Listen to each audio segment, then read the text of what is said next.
Assalamualaikum warahmatullahi wabarakatuh. Selamat pagi dan salam sejahtera. Pagi ini kita bersama-sama akan meneliti sosialisasi perkembangan 7 tahun 2022. Perlu kami sampaikan bahwa setidaknya acara sosialisasi ini dilaksanakan secara bertahap di SDM. Namun dikarenakan hujan yang turun tidak saat ini cukup ekstrim, maka sosialisasi ini dilaksanakan secara daring bersama dengan KPM di beberapa provinsi Selatan dan kabupaten kota Sulawesi. Untuk itu atas nama berbagai kegiatan menghadirkan dengan pengalaman yang sosialisasi. Selanjutnya, sebelum kita memulai acara ini, terlebih dahulu izinkan kami untuk menyampaikan kepada yang terhormat asisten administrasi Sekretariat Provinsi Sulawesi Selatan, dalam hal ini mewakili Gubernur Sulawesi Selatan, yang kami hormati narasumber dan Kapolri, para pimpinan KPM dari pemerintah Provinsi Sulawesi Selatan, beserta para asisten dan para kepala bagian organisasi kabupaten kota Sulawesi Selatan, serta Bapak Ibu hadirin yang sama kami. Alhamdulillah, puji syukur kita panjatkan kehadiran Bapak atas berkat Bapak Ibu kami di tempat ini, baik secara langsung maupun secara untuk bersama-sama mengikuti acara pembukaan sosialisasi penangkap ini nomor 7 tahun 2022 bagi pemerintah provinsi dan Sulawesi Selatan pada hari ini, Selasa 14 Februari 2023. Dan mengawali rangkaian acara kita pada pagi ini, maka kita bersama-sama mendengarkan lagu kebangsaan Indonesia Raya. Untuk itu kepada hadirin mohon berdoa. Diri koperasi, ya, diri loh.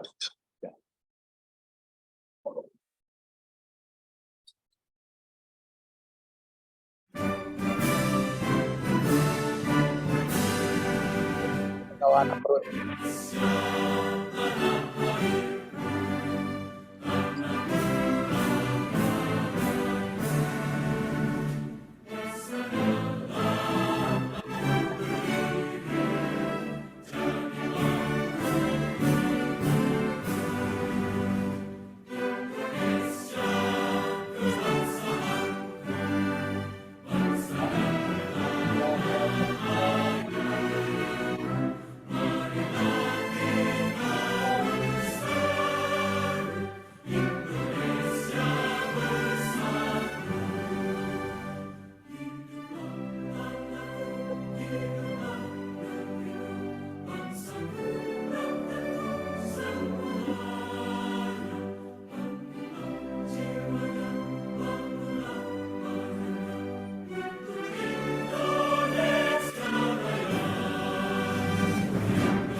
Kalau lihat chatnya ada 3 atau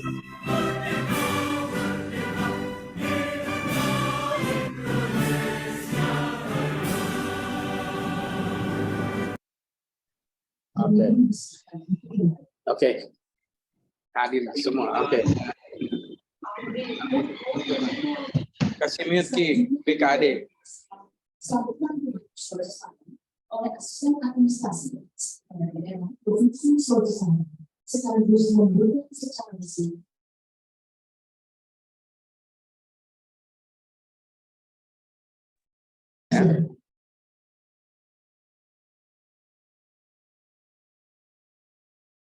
Bismillahirrahmanirrahim. Assalamualaikum warahmatullahi wabarakatuh. Waalaikumsalam warahmatullahi wabarakatuh. Salam buat kita semua. Ya, sebelum saya membacakan sambutan tertulis Bapak Gubernur, izinkan saya menyampaikan permohonan maaf beliau karena padatnya rangkaian acara gubernur, maka kepada saya diminta untuk mewakili beliau sekaligus membacakan sambutan tertulis Bapak Gubernur pada acara sosialisasi Permenpan RB nomor 7 tahun 2022 bagi pemerintah provinsi dan pemerintah kabupaten kota se-Sulawesi Selatan yang lengkapnya sebagai berikut. Yang saya hormati narasumber dari Kementerian PAN RB, yang saya hormati para asisten, staf ahli, lingkup pemerintah Provinsi Sulawesi Selatan, para asisten kabupaten kota se-Sulawesi Selatan, para kepala badan dinas biro lingkup pemerintah Provinsi Sulawesi Selatan, para kepala bagian organisasi pemerintah se-Sulawesi Selatan, undangan hadirin sekalian yang sama saya hormati. Sebagai orang yang beriman, patutlah kita memanjatkan puji syukur kepada Allah Subhanahu wa taala karena pada saat ini kita semua masih diberikan nikmat kesehatan, kesempatan untuk dapat berkumpul dan bergabung bersama pada Zoom meeting dalam rangka sosialisasi Permenpan RB nomor 7 tahun 2022 bagi pemerintah Provinsi Sulawesi Selatan dan kabupaten kota.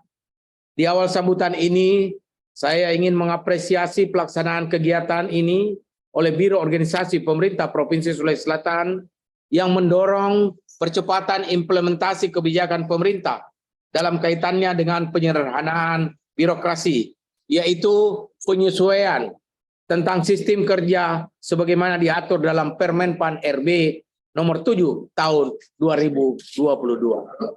Bapak Ibu hadirin yang berbahagia, perubahan yang kita alami di seluruh Indonesia sejak tahun 2021 ini terkait tentang penyederhanaan birokrasi merupakan kebijakan Presiden di bidang reformasi birokrasi untuk mewujudkan pengelolaan pemerintahan yang bersih, efektif, dan terpercaya. Sebelumnya kita telah melakukan penyederhanaan struktur organisasi berdasarkan Permenpan RB nomor 25 tahun 2021 yang bertujuan untuk mengurangi tingkatan di dalam suatu unit organisasi sehingga organisasi tersebut akan bisa lebih fleksibel dan lincah dalam melaksanakan tugas dan fungsinya.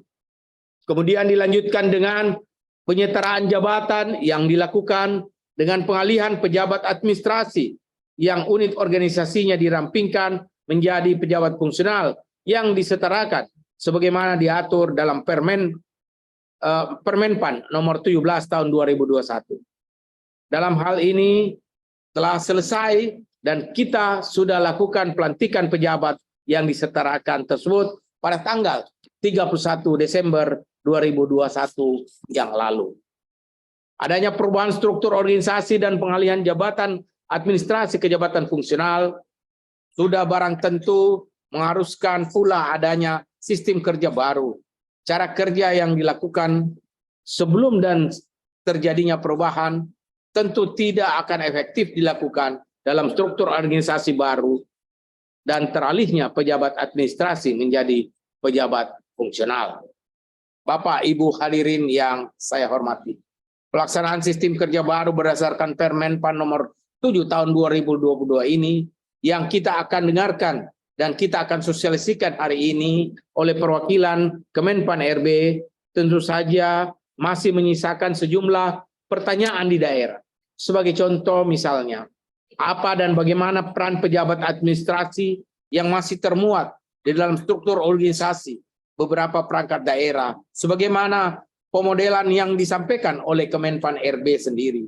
Apabila kepala perangkat daerah langsung memberikan tugas kepada pejabat pelaksana maupun fungsional, struktural, para pejabat administrasi ini masih ada, namun kewenangan sepertinya hilang. Begitu saja, sehingga dapat menimbulkan permasalahan ke depannya dari segi kepatuhan terhadap atasan. Berikutnya, ada pola pikir pejabat fungsional yang disetarakan dari jabatan administrasi. Pada jabatan administrasi mereka akan naik pangkat setiap 4 tahun sekali. Sementara pada jabatan fungsional, mereka harus mengumpulkan angka kredit yang sudah diatur sesuai dengan peraturan menteri atau lembaga teknis yang menaunginya. Hal ini ditambah dengan persoalan masih banyaknya pejabat fungsional yang belum mengerti dan harus mereka lakukan untuk mendapat angka kredit yang ditentukan agar memperoleh kenaikan pangkat karena kurangnya sosialisasi dari pengampu jabatan fungsional tersebut. Pola kerja seperti ini membutuhkan penyesuaian yang cepat dari para pejabat fungsional dimaksud. Hal lain adalah yang berkait dengan teknis dengan sistem kerja baru. Contohnya terkait pembubuhan paraf dalam naskah dinas, karena tata naskah dinas yang berlaku selama ini dilakukan pembubuhan paraf secara berjenjang oleh pejabat struktural, dimulai dari pejabat pengawas, lalu pejabat administrasi hingga penandatanganan oleh pejabat tinggi pertama ataupun madya. Bagi pejabat perangkat daerah yang tidak memiliki tingkatan jabatan pengawas administrasi, tentu saja diperlukan pengaturan khusus terhadap naskah dinas yang akan ditandatangani oleh kepala perangkat daerah tersebut. Bapak Ibu hadirin yang saya hormati, beberapa hal yang saya sampaikan di atas mungkin juga menjadi pertanyaan bagi sebagian peserta sosialisasi yang hadir pada pagi ini. Dan tentu saja masih ada hal-hal teknis lain yang masih memerlukan penjelasan dari narasumber sebagai mana ruh dari Permen PAN nomor 7 tahun 2022 ini. Mudah-mudahan arahan dari narasumber nantinya bisa menjadi pencerahan dan dalam menerapkan sistem kerja baru supaya tidak memberatkan bagi pemerintah daerah. Kebijakan nasional penyederhanaan birokrasi memerlukan kesatuan arah dan gerak pemerintah agar pelaksanaannya terarah dan dapat mencapai sasaran yang tepat.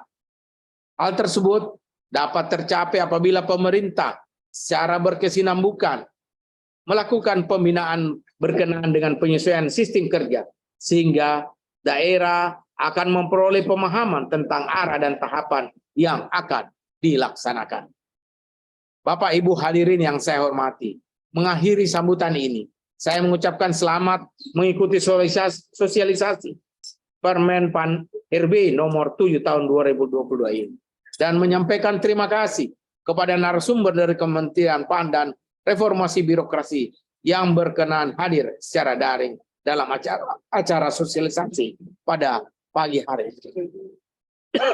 Dan dengan mengucapkan Bismillahirrahmanirrahim, sosialisasi Permen PAN RB nomor 7 tahun 2022 bagi pemerintah Provinsi Sulawesi Selatan dan pemerintah Kabupaten Kota se-Sulawesi Selatan saya nyatakan dibuka dengan resmi. Sekian, terima kasih. Wassalamualaikum warahmatullahi wabarakatuh. Gubernur Sulawesi Selatan, Andi Sudirman Sulaiman. Terima kasih.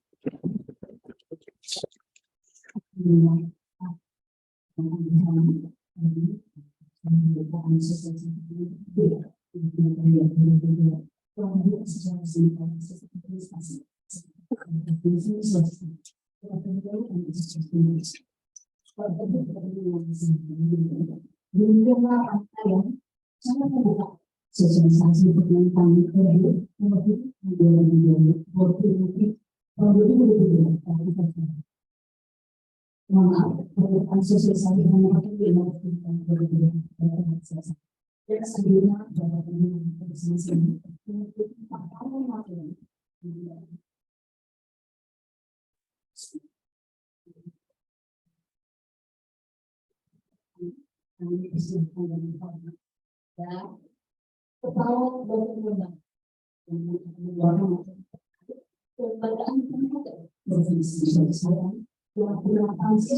Gimana? sesuai keberatan.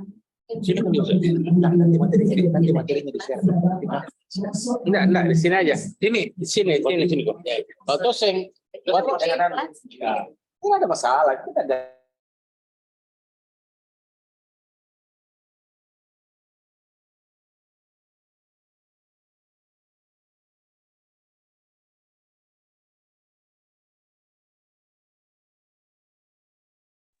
Satu, Mohon izin Pak Asisten Administrasi, mohon izin Pak PLT Kepala Biro Organisasi, yang saya hormati para staf ahli lingkup Pemprov Sulawesi Selatan dan Kabupaten Kota Sulawesi Selatan, yang saya hormati para asisten lingkup Pemkab Kota Sulsel yang sempat hadir, yang saya hormati para kepala perangkat daerah lingkup Pemprov Sulsel dan lingkup pemerintah kabupaten kota, yang saya hormati para kepala bagian organisasi lingkup pemerintah kabupaten kota Sulawesi Selatan, dan peserta rapat sekalian yang tidak bisa saya sebutkan satu persatu. Saya mengawali materi terkait dengan kelembagaan perangkat daerah dalam rangka penerapan sistem kerja baru. Saya awali bahwa sistem kerja baru yang disosialisasikan pada pagi hari ini, sesungguhnya ini adalah tahapan ketiga atau tahapan terakhir dari pelaksanaan penyederhanaan birokrasi. Kita telah sama-sama memaklumi bahwa penyederhanaan birokrasi itu dilaksanakan dalam 3 tahap.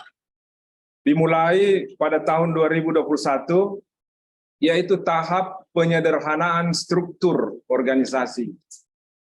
Nah, sebagai informasi, pada Pemprov Sulsel itu kita sederhanakan sebanyak 867 jabatan. Ada 11 jabatan eselon 3, selebihnya itu adalah jabatan pengawas. Kemudian langkah kedua yang telah kita laksanakan adalah penyetaraan jabatan. Setelah struktur disederhanakan, maka ditindaklanjuti dengan penyetaraan jabatan. Artinya, para pejabat administrasi yang telah disederhanakan strukturnya, pejabatnya dialihkan menjadi pejabat fungsional. Ini dilaksanakan baik di Pemprov maupun di Kabupaten Kota Sulawesi Selatan. Alhamdulillah itu telah kita laksanakan, yang saat ini sampai dengan bulan Februari ini, pejabat-pejabat yang dialihkan tersebut masih diberikan peran sebagai koordinator bagi pejabat eselon 3 yang dialihkan, dan sebagai subkoordinator, peran sebagai subkoordinator bagi pejabat eselon 4 yang telah dialihkan. Nah, di regulasi yang kita telah buat, peran sebagai koordinator dan subkoordinator ini akan dilaksanakan sampai dengan berlakunya sistem kerja baru. Hari ini kita telah mengundang narasumber dari Kementerian PAN dan RB untuk memberikan materi kepada kita apa dan bagaimana itu sistem kerja baru. Bapak Ibu sekalian yang saya hormati, sistem kerja baru itu disusun dengan berpedoman pada Permenpan nomor 7 tahun 2022 tentang sistem kerja pada instansi pemerintah dalam rangka penyederhanaan birokrasi. Nah, sebagaimana saya sudah uraikan di awal tadi, bahwa tahapan dalam penyederhanaan birokrasi yaitu diawali dengan penyederhanaan struktur organisasi. Oleh karena itu, pada kesempatan ini saya akan menampilkan struktur organisasi Pemprov Sulsel saat ini sebagai struktur yang akan digunakan dalam penerapan sistem kerja baru. Tapi sebelum saya tampilkan struktur itu, saya jelaskan dulu sedikit bahwa dalam sistem kerja baru nanti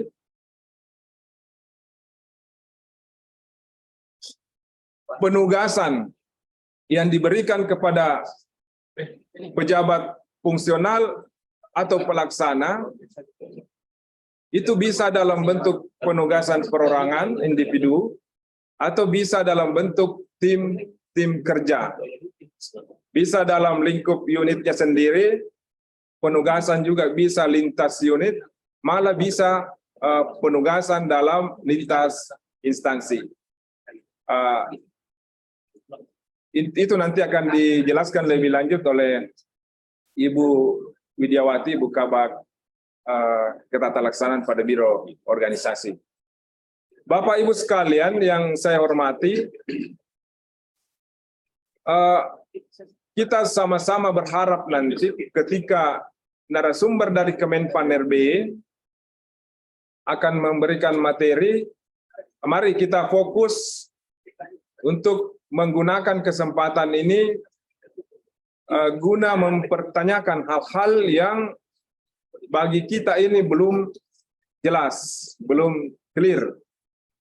Kenapa? Karena Pemprov Sulsel sebenarnya sudah menyusun draft Ranpergub sesuai dengan materi dalam Permenpan nomor 7 tahun 2022, tetapi masih banyak hal yang perlu kejelasan agar dalam penerapan sistem kerja baru ini bisa efektif dan efisien.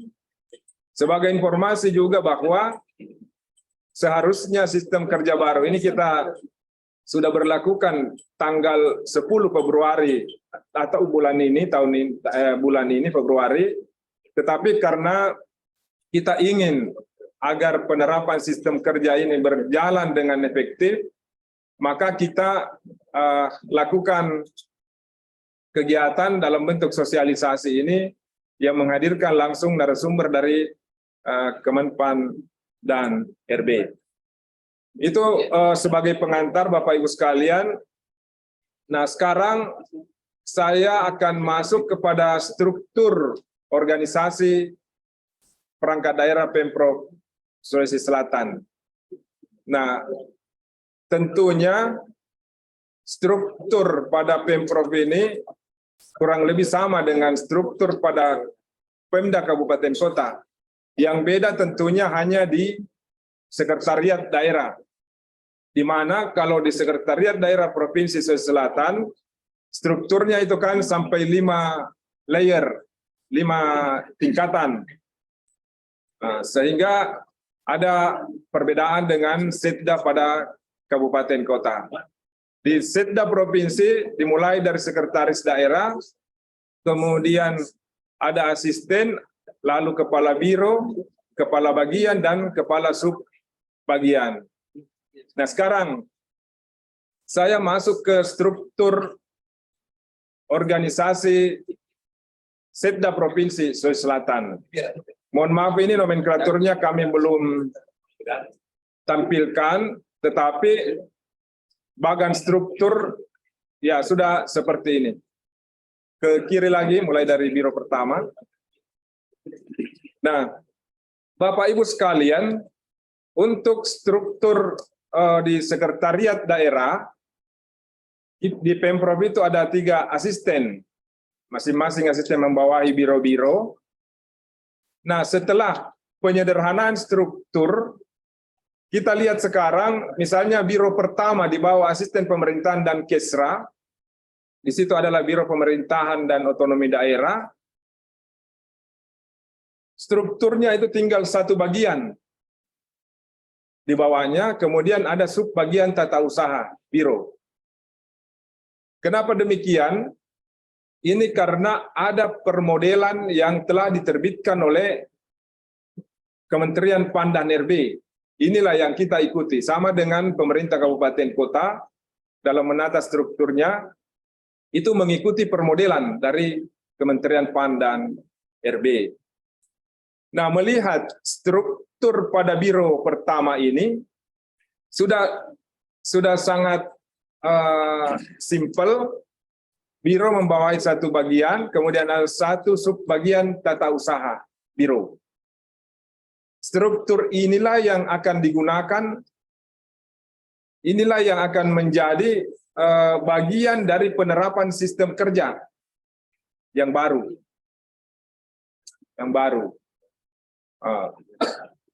Satu kepala biro, satu kepala bagian, dan satu subak TU. Di bawahnya itu adalah pejabat fungsional dan pelaksana. Kemudian, biro yang kedua, Biro Kesejahteraan Rakyat. Di sini juga, mohon maaf, terhapus, ada juga subak TU. Letaknya itu sama dengan subak TU di biro yang pertama. Kemudian, minta maaf, untuk biro yang kedua, sudah tidak ada bagian biro kesra. Jadi kepala biro strukturnya ke bawah itu langsung subak tata usaha biro. Minta maaf, saya keliru tadi. Jadi di bawah biro kedua sudah tidak ada bagian. Ini karena permodelan dari Kemenpan RB mengatur untuk biro kesra itu semua bagian disetarakan. Disederhanakan strukturnya, kemudian dialihkan ke dalam jabatan fungsional. Untuk saat sekarang, karena masih dalam masa transisi, para mantan kepala bagian di bawah biro kesra ini ada 3, masih berperan sebagai koordinator sampai hari ini. Itu akan berakhir pada saat efektif berlakunya Pergub tentang sistem kerja baru yang sedang kita persiapkan. Nah, bisa dibayangkan bagaimana nanti penerapan sistem kerja dengan model struktur yang variatif seperti ini. Ada biro yang terdiri dari satu bagian dan subak TU, ada biro langsung membawahi subak TU dan pejabat fungsional serta pelaksana. Nah, itu yang kedua. Lalu yang ketiga, biro yang ketiga di bawah asisten pemerintahan dan kesra, itu ada 2 bagian. Kemudian ada subak tata usaha biro. Nah, ada satu bagian yang disetarakan dan masih sebagai koordinator sampai saat ini. Jadi sudah 3 variasi struktur pada lingkup sekretariat daerah. Kemudian lanjut ke asisten yang berikutnya. Di sini ada Biro Perekonomian dan Pembangunan, biro yang pertama, itu juga tinggal subak TU yang ada di struktur di bawah kepala biro. Selebihnya adalah pejabat fungsional dan pelaksana. Gambaran struktur yang kami tampilkan ini, ya mudah-mudahan menjadi bahan diskusi kita sebentar dengan narasumber dari Kemenpan RB, bagaimana pengelolaan pejabat fungsional dan pejabat pelaksana di Biro Perekonomian dan Pembangunan ini. Karena strukturnya hanya kepala biro langsung kepala subbagian tata usaha biro. Sama dengan di biro kesra tadi. Nah, kemudian Biro Pengadaan Barang Jasa, demikian juga. Tersisa satu bagian, kemudian ada satu subbagian yang menangani tata usaha biro. Lanjut ke asisten ketiga. Asisten ketiga, asisten administrasi, itu membawahi 2 biro. Biro organisasi, terdiri dari 2 bagian, kemudian biro umum, terdiri dari 3 bagian. Nah, di bawah bagian pertama pada biro umum masih ada 3 subbagian. Jadi sangat variatif. Mudah-mudahan dalam penyusunan aturan main sistem kerja bisa mewadahi struktur yang variatif seperti ini. Nah, dari informasi yang ada dari Permenpan nomor 7 tahun 2022, untuk di struktur biro, atasan langsung itu hanya kepala biro saja ke atas. Kepala bagian sudah bukan atasan langsung. Ini juga kami akan konfirmasi nanti di narasumber dari Kemenpan. Artinya paling tidak kita bisa dapat gambaran ketika eselon 3 pada setda itu bukan atasan langsung, maka apa yang menjadi tugas dan fungsi dari eselon 3 itu. Kemudian bagaimana memanage pejabat fungsional dan pejabat pelaksana kalau kepala bagian itu bukan sebagai atasan langsung. Prinsip dari penyederhanaan birokrasi adalah birokrasi yang flat, terdiri dari 2 level saja, tetapi rupanya berdasarkan permodelan dari Kemenpan RB, belum sepenuhnya 2 level itu kita terapkan di pemerintah daerah. Saya kira dengan gambaran struktur setda ini bisa membuka wawasan cakrawala kita dari Bapak Ibu sekalian dari OPD-OPD yang hadir untuk mengonfirmasi pada narasumber dari Kemenpan RB nanti bagaimana efektivitas pelaksanaan sistem kerja dengan model struktur yang sangat variatif seperti ini. Nah, untuk teman-teman dari kabupaten kota, strukturnya tentunya dari asisten langsung kepala bagian. Kemudian kepala bagian ya secara umum tidak ada lagi subbagian kecuali di pengadaan barang jasa, sehingga strukturnya dari asisten kemudian kepala biro dan kepala bagian. Bedanya dengan struktur di provinsi, kalau kepala bagian di kabupaten kota, setda kabupaten kota itu masih sebagai atasan langsung. Sebagai atasan langsung. Kepala bagian, kemudian asisten dan sekda. Bapak Ibu sekalian, tentunya ini perlu memang pemahaman yang baik dari Kementerian Pan-RB termasuk Kemendagri agar dalam penerapan sistem kerja baru ini bisa benar-benar kita jalankan secara efektif. Karena secara hierarki sekarang yang kita jalankan masih bisa dikatakan bahwa pengendalian terhadap pejabat pelaksana dan fungsional itu belum, ya cenderung atau relatif masih belum efektif. Mudah-mudahan dalam penerapan sistem kerja baru ini akan berjalan lebih efektif. Nah, dari struktur ini, selanjutnya Pemprov atau Biro Organisasi telah membuat peta jabatan. Karena dalam struktur organisasi seperti ini, untuk kotak jabatan fungsional dan pelaksana, itu hanya dibuat satu kotak untuk setiap satu OPD. Jadi satu kotak saja untuk jabatan fungsional dan pelaksana. Untuk melihat di mana pejabat fungsional masing-masing ditempatkan, itu harus kita lihat di peta jabatannya.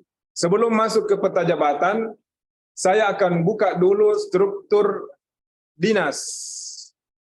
Struktur dinas, di situ akan kita lihat adanya sedikit perbedaan antara struktur sekretariat daerah dengan struktur dinas atau badan.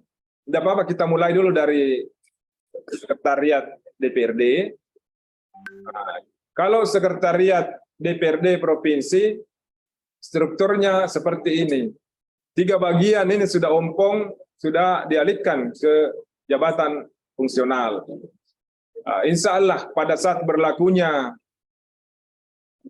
sistem kerja di Pemprov Sulsel maupun nanti di kabupaten kota, maka peran sebagai subkoordinator di bawah bagian-bagian yang dialihkan itu sudah dicabut. Langsung berperan sebagai pejabat fungsional sesuai dengan nomenklatur jabatannya masing-masing. Memang kita lihat dalam masa-masa sekarang ini terjadi perubahan yang begitu cepat dalam pengelolaan, terutama dalam pengelolaan jabatan fungsional. Sebagaimana kita maklumi bahwa baru-baru ini telah berlaku Permenpan nomor 1 tahun 2023 tentang jabatan fungsional. Permenpan nomor 1 2023 di situ sudah mengatur, sudah mengubah beberapa aturan terkait dengan jabatan fungsional yang arahnya sudah menuju kepada simplifikasi terhadap hal-hal yang selama ini dianggap masih sangat rumit bagi jabatan fungsional. Nah, seperti ini, di Sekretariat DPRD, untuk kelompok jabatan fungsional dalam struktur organisasi itu kita tempatkan saja dalam satu kotak.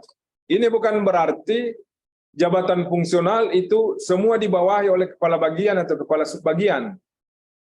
Tetapi kedudukannya nanti itu akan nampak dalam peta jabatan yang kita buat.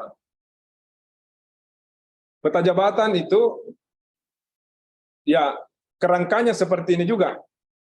Kerangka struktur, tetapi telah menggambarkan semua nama-nama jabatan yang ada di setiap OPD.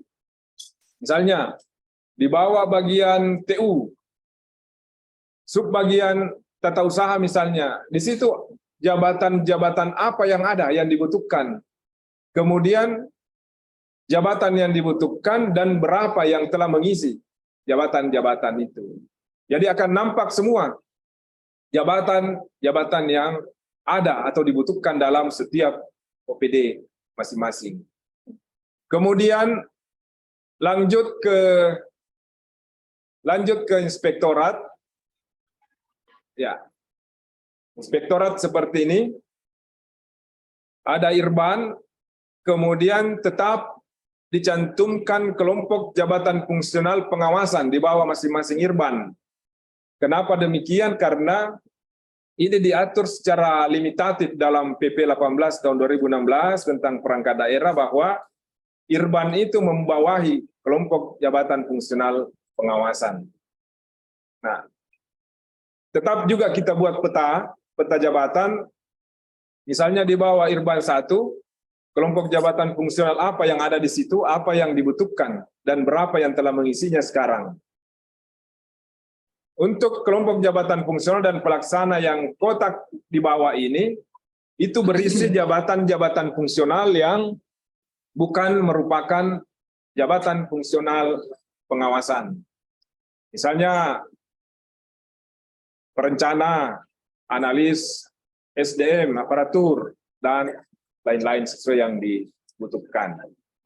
Nah, Bapak Ibu sekalian, dalam perkembangan pengaturan tentang jabatan fungsional, memang kita masih menunggu proses penetapan, penyederhanaan jabatan fungsional ini, karena saya lihat nanti akan dirumpun-rumpunkan saja. Akan dirumpunkan dan mungkin ada beberapa jabatan fungsional yang akan dihilangkan. Ya, inspektorat. Kemudian lanjut ke yang berikutnya. Ya, dinas. Ya, saya sengaja tampilkan dinas pendidikan akan membandingkan dengan dinas lain yang memiliki struktur yang berbeda. Jadi dinas pendidikan terdiri dari 4 bidang, ada 3 subbagian di bawah sekretariat, kemudian kelompok jabatan fungsional dan pelaksana. Kalau struktur dinas pendidikan, memang dari awal seperti ini, tidak ada seksi di bawah bidang. Pada penataan awal OPD, ada 4 OPD yang tidak memiliki, ada 4 dinas yang tidak memiliki seksi. Kenapa demikian? Karena keempat-empat dinas itu adalah menjalankan urusan yang merupakan urusan yang diotonomikan di provinsi, yaitu Dinas Pendidikan, kemudian Dinas Kehutanan, Dinas Kelautan dan Perikanan, kemudian Dinas Energi dan Sumber Daya Mineral. Ya, dihilangkan seksinya karena membentuk cabang dinas. Ya, terakhir ini Dinas Kehutanan melikuidasi cabang dinasnya, tetapi tidak bisa lagi membentuk seksi di bawah bidang, karena sudah ada permodelan dari Kemenpan bahwa Dinas Kehutanan itu tidak ada lagi seksi di bawah bidang, jadi impas seksinya. Nah, ini struktur untuk Dinas Pendidikan, tidak ada bidang. Kemudian lanjut ke Dinas Kesehatan. Berdasarkan permodelan, Dinas Kesehatan di bawah bidang itu masih ada 2 seksi. Seperti ini, masing-masing bidang membawahi 2 seksi. Nah, ini kita akan lihat nanti bagaimana dalam penerapan sistem kerja. Ada dinas yang habis seksinya, ada dinas yang masih punya 2 seksi. Nah, ini berdasarkan permodelan, kita ikuti, kita berpedoman ke situ. Dinas-dinas yang masih ada seksinya 2 di bawah bidang, selain Dinas Kesehatan, misalnya Satpol PP, kemudian Dinas PU, Dinas Pekerjaan Umum dan Tata Ruang, lalu ada Badan Keuangan dan Aset, ada Badan Pendapatan Daerah.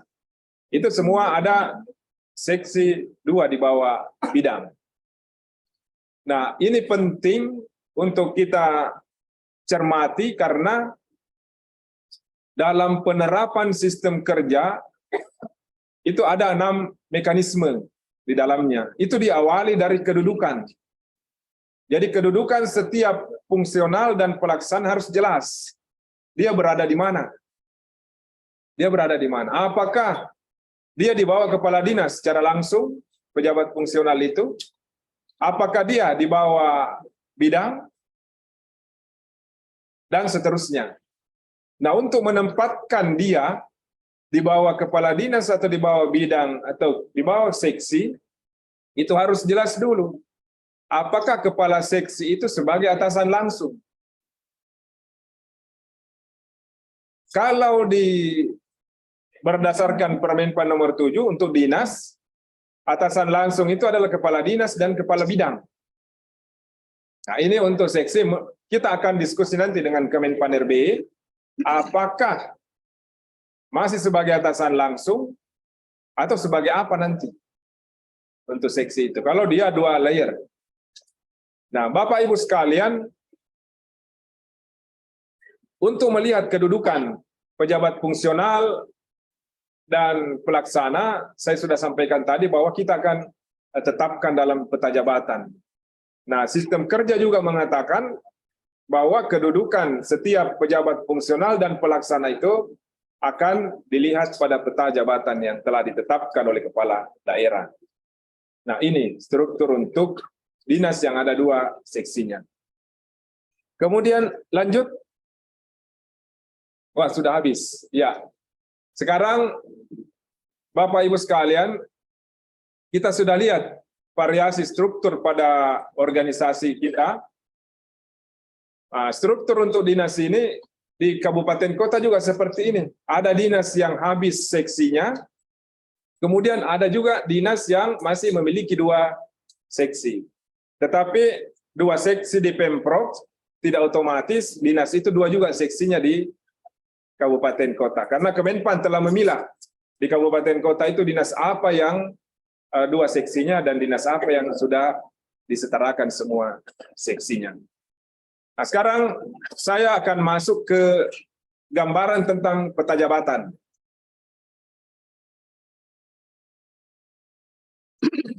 Peta jabatan.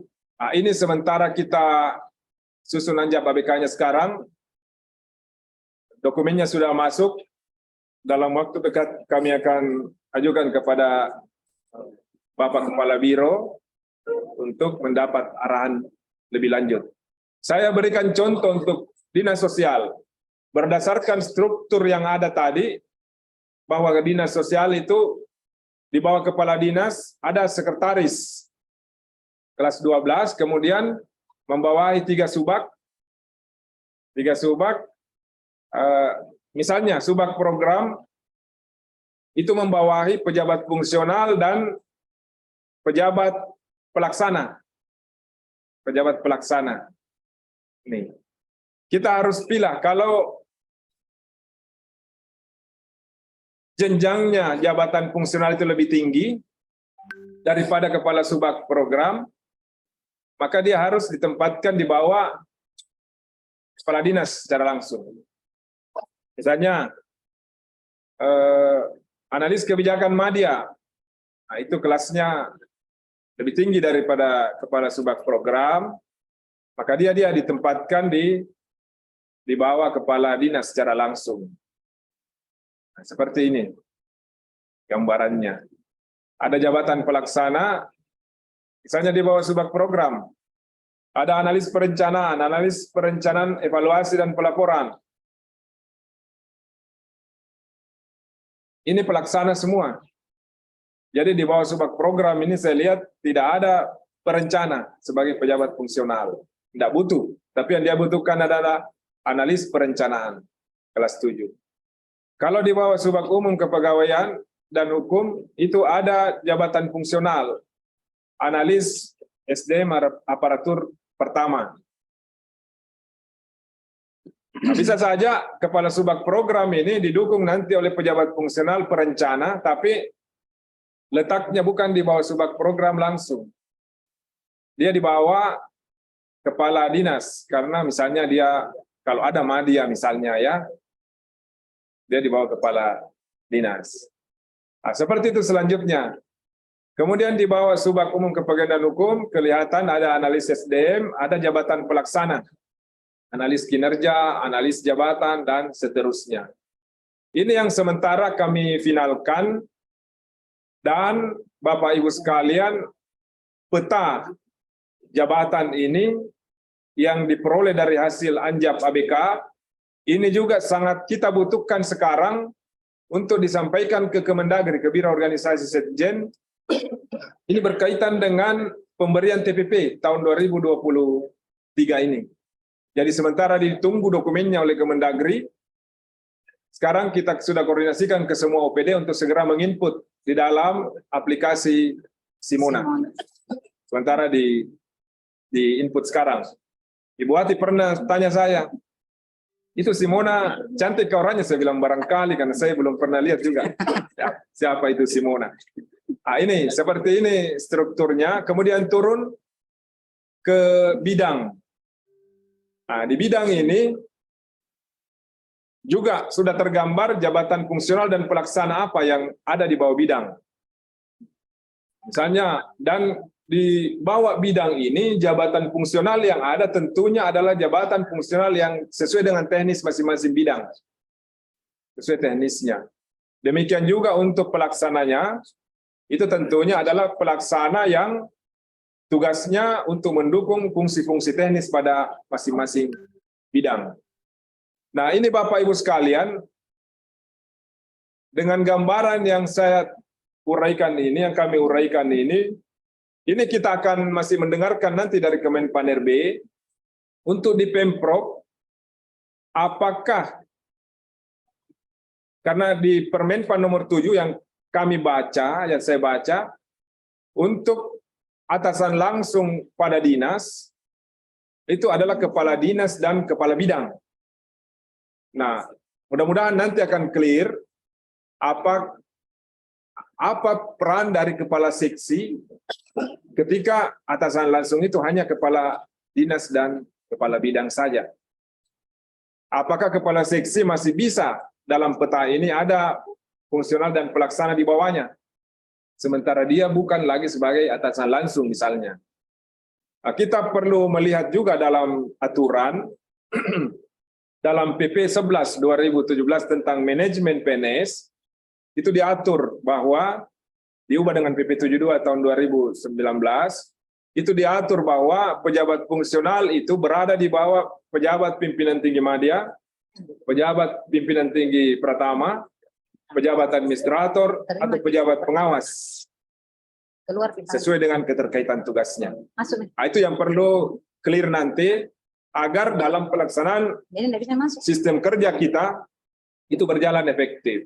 Bisa dibayangkan, misalnya ada jabatan seksi, misalnya ini ya, saya berandai-andai, kalau ada jabatan seksi bukan sebagai atasan langsung, lalu apa tugasnya?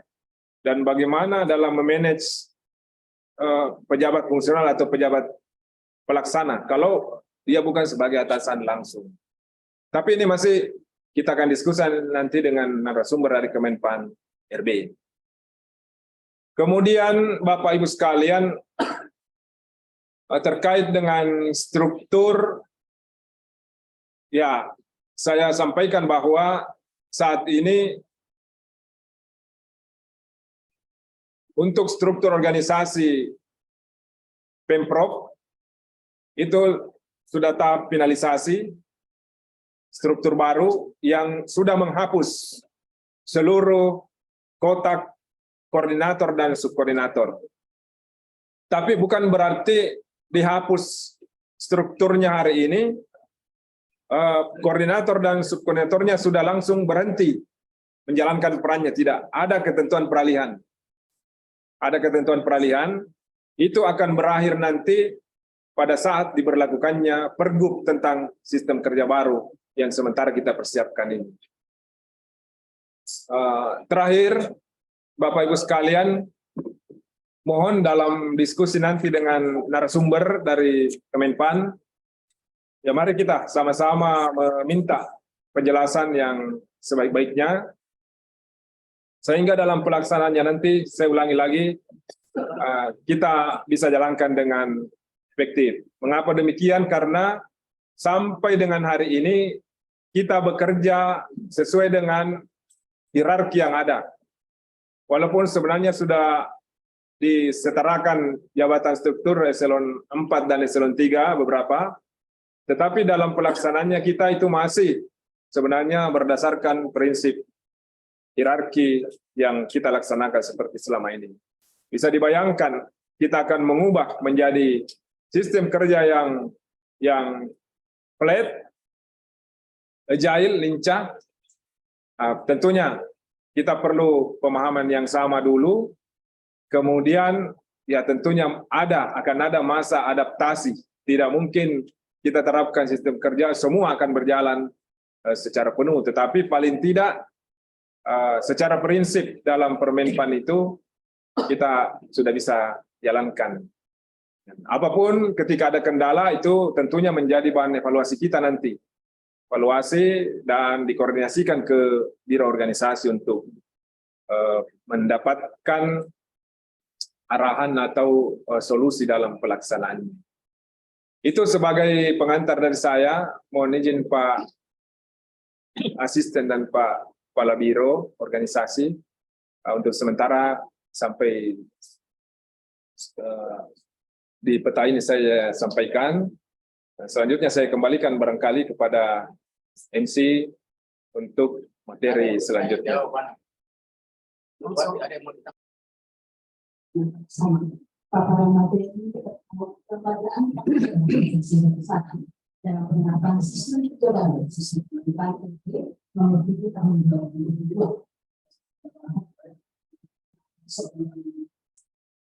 Selanjutnya kita akan bersama paparan materi terkait rancangan peraturan gubernur Sulawesi Selatan tentang sistem kerja pada gubernur provinsi Sulawesi Selatan. Dan ini akan para kementerian pelaksana di organisasi Sulawesi Selatan kepada diri Jawa Timur PSI dengan Pak Zero.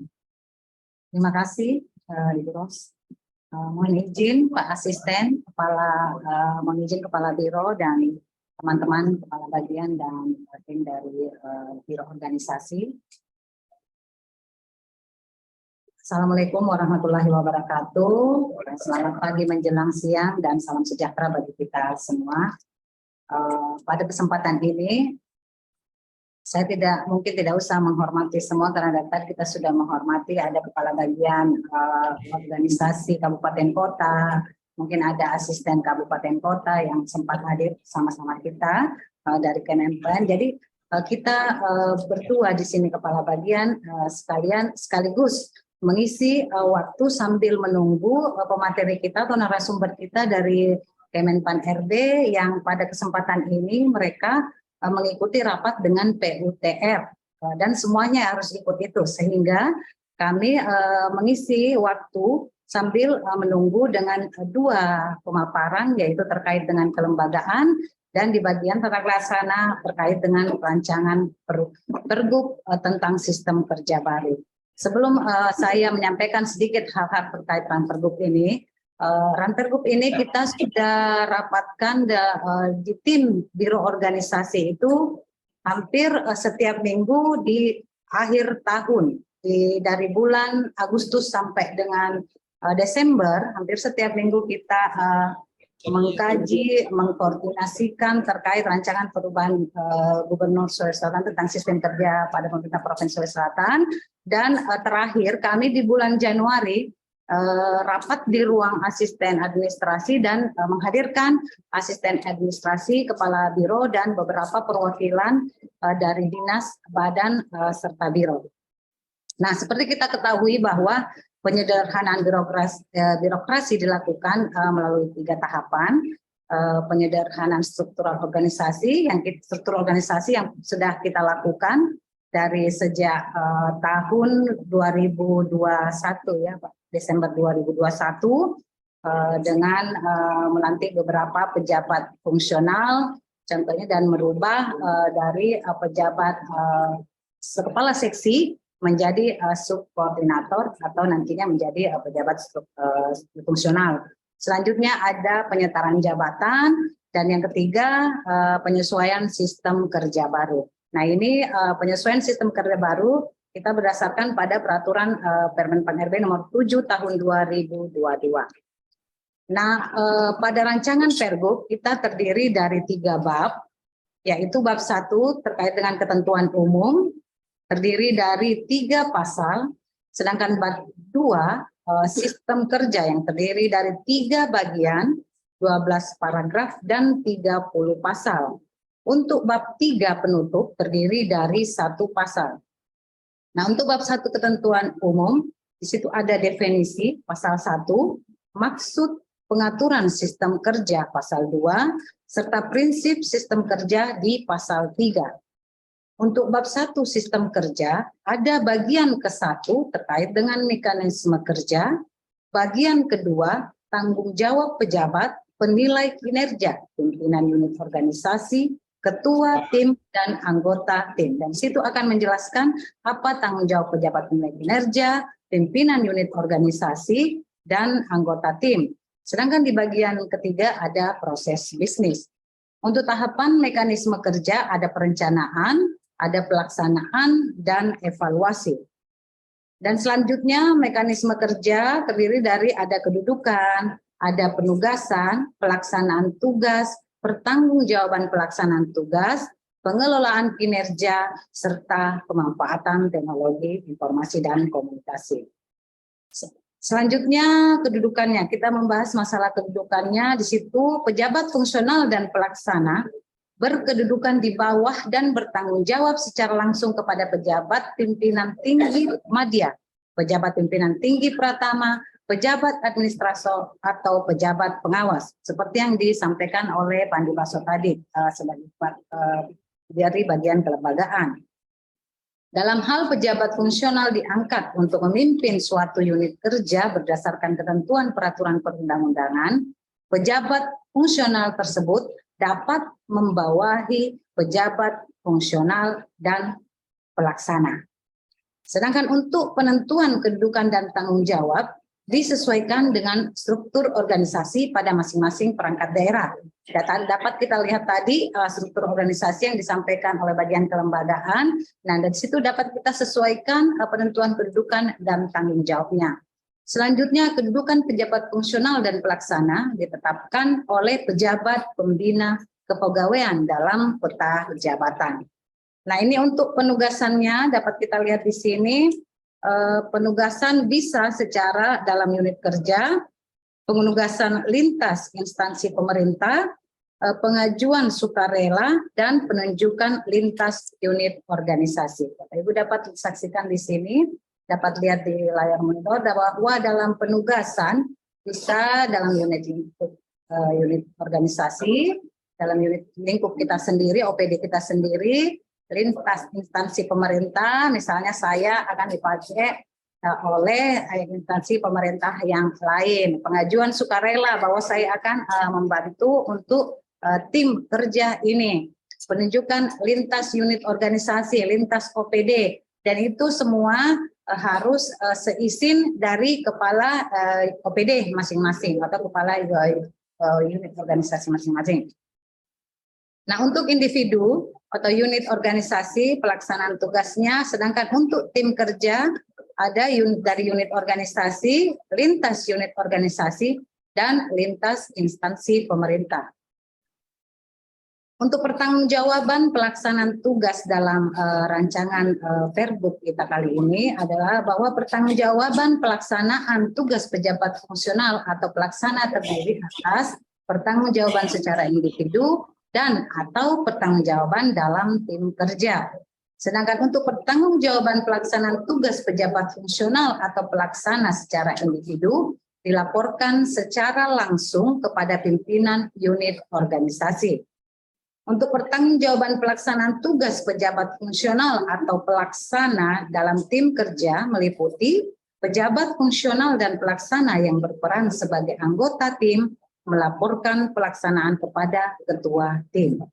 Pejabat fungsional dan pelaksana yang berperan sebagai ketua tim kemudian melaporkan pelaksanaan tugas tim kerja kepada pimpinan unit organisasi. Nah, selanjutnya dapat kita lihat bagaimana pengelolaan kinerja dapat kita gambarkan di sini, yaitu perencanaan kinerja, pelaksanaan, pemantauan dan pembinaan kinerja, penilaian kinerja, dan selanjutnya tindak lanjut hasil evaluasi kinerja. Dan untuk pemanfaatan teknologi informasi komunikasi, setiap perangkat daerah mengutamakan layanan administrasi pemerintahan berbasis elektronik melalui pemanfaatan aplikasi SPBE yang terintegrasi dalam mendukung sistem kerja perangkat daerah. Ini semua berarti kita sama-sama sudah tahu. Dan aplikasi SPBE berupa aplikasi umum berbagi paket. Untuk di lampiran Pergub tersebut terdiri dari 10 lampiran, 9 lampiran masing-masing berisikan bagan penugasan dan mekanisme kerja, dan 1 lampiran berisikan contoh administrasi dalam pelaksanaan sistem kerja. Nah, lampiran bagan penugasan dan mekanisme kerja ada sekretariat daerah, sekretariat DPRD, inspektorat daerah, dinas, badan, RSUD, cabang dinas, unit pelaksana teknis satuan pendidikan, dan selanjutnya Badan Penghubung Provinsi. Nah, lampiran contoh administrasi pelaksanaan sistem kerja dapat kita lihat di sini, satu yaitu penunjukan dalam unit organisasi, penunjukan lintas unit organisasi, penunjukan lintas instansi pemerintah, dan pengajuan sukarela. Ini semua dalam Pergub tertuang dalam lampiran contoh administrasi pelaksanaan sistem kerja. Mungkin itu yang bisa kami sampaikan terkait dengan rancangan peraturan gubernur yang merupakan turunan dari atau acuan dari Permen PAN RT nomor 7 tahun 2022. Terima kasih. Wassalamualaikum warahmatullahi wabarakatuh. Mungkin kita lanjut dan jawab ya. Bapak Ibu.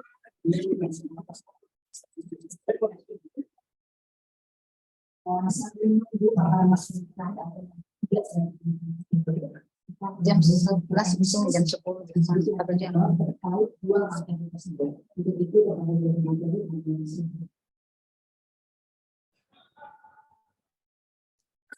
silahkan Bapak Ibu, ada yang ingin ditanyakan terkait dengan kelembagaan dan rancangan peraturan gubernur terkait sistem kerja ini, kami persilahkan. Sambil kita menunggu narasumber kita dari Kementerian PAN RB. Oh iya. Iya. Mungkin Pak Kepala Bagian Organisasi Bone ada Pak Irsal. Tadi saya sudah lihat dari pagi-pagi sudah duluan hadir. Karena kami sama-sama kita ketahui bahwa untuk seluruh Kepala Bagian Organisasi mengetahui bahwa Kabupaten Bone telah meluncing sistem kerja baru ini. Mereka sudah membuat perbuknya. Mungkin bisa sharing sama kita dengan teman-teman kepala bagian kabupaten kota, bagian organisasi yang lain. Bagaimana Pak Irsal? Halo, selamat pagi Bu. Iya. Suaranya terdengar Bu? Oke, terdengar Pak Irsal. Iya. Terima kasih. Assalamualaikum warahmatullahi wabarakatuh. Yang kami hormati Bapak Asisten 3 Provinsi Sulawesi Selatan, PLT Biro Organisasi Provinsi Sulawesi Selatan, yang kami hormati para kepala bagian di Biro Organisasi Provinsi Sulawesi Selatan, dan yang kami hormati Bapak Ibu Kepala Perangkat Daerah se-Provinsi Sulawesi Selatan dan para kepala bagian organisasi se-Provinsi Sulawesi Selatan. Terima kasih atas kesempatan yang diberikan kami dari bagian organisasi untuk peraturan Bupati ini telah ditandatangani oleh Bapak Bupati Bone. Seperti yang kami sampaikan di depan Bapak Asdep Deputi RB Kunwas Wilayah 3, Pak Andi Rahadian di situ, bahwa untuk di Kabupaten Bone itu kita satukan dalam acara BIMTEK Reformasi Birokrasi BIMTEK Sakip kemarin di Gamara, sekaligus launching di situ. Kenapa kami melakukan launching itu? Karena pada tanggal itu ditandatangani peraturan Bupati, dan per hari itu juga Pak Bupati tekankan untuk sistem kerja ini berlaku di Kabupaten Bone sesuai dengan peraturan Bupati ini. Untuk peraturan Bupati ini kami susun dan kami membaca beberapa kali Permenpan nomor 7 tahun 2022 ini. Sudah berapa kali kami tamat dengan Permenpan nomor 7 ini. Kemudian kami duduk bersama dengan tim kabupaten untuk menindaklanjuti peraturan Bupati ini dari berbagai aspek, duduk bersama dengan kepegawaian, PKPSDM Bone, dengan bagian hukum, dengan inspektorat, dan kami berdiskusi dan membedah ini Permenpan nomor 7 sampai sejauh mana bisa diterapkan di pemerintah daerah, khususnya di Kabupaten Bone. Dan lahirlah itu peraturan Bupati kami. Nah, Bapak Ibu yang kami hormati, untuk di Kabupaten Bone itu yang paling berat ini adalah pekerjaannya BKPSDM, yaitu untuk menentukan kedudukan setiap orang berada posisi di mana gitu. Dulu kan seperti kita ketahui bahwa dulu CPNS itu penempatan itu SK pertama itu misalnya di penempatan pemerintah Kabupaten Bone. Nanti ditindaklanjuti oleh Kepala BKD lagi penempatan di Dinas A begitu. Nanti di Dinas A itu ada lagi SK Kepala Dinas. Oh, dia ditempatkan di bawah bidang ini gitu. Nah, setelah itu di bidang itu langsung diberikan lagi surat tugas bahwa kamu berada di seksi ini. Nah, itulah kedudukan. Nah, ternyata di Permenpan nomor 7 di pasal 10 di situ disebutkan bahwa kedudukan PNS, kedudukan jabatan fungsional, kedudukan jabatan pelaksana itu yang tanda tangan itu harus PPK, pejabat pembina kepegawaian, berarti dalam hal ini Bupati. Dan saat ini sementara BKD dalam proses penandatanganan untuk SK seluruh pejabat fungsional dan jabatan pelaksana gitu. Nah, Bapak Ibu yang kami hormati, kebijakan yang diambil oleh pemerintah Kabupaten Bone adalah seluruh jabatan subkoordinator yang telah disetarakan itu adalah dia yang di-SK-kan di bawah kepala bidang. Itu kami SK-kan di bawah kepala bidang semuanya. selain jabatan itu kami SK-kan di bawah kepala dinas semuanya, di bawah eselon 2. Kemudian ada beberapa juga jabatan fungsional kami tempatkan di bawah jabatan pengawas. Jadi jabatan pengawas dan jabatan pelaksana tidak ada yang berubah dari struktur yang lama itu, cuma kami SK-kan semuanya kembali sesuai dengan perintah Permenpan nomor 7. Karena ada penempatan kedudukannya itu masih ditandatangani oleh kepala dinas.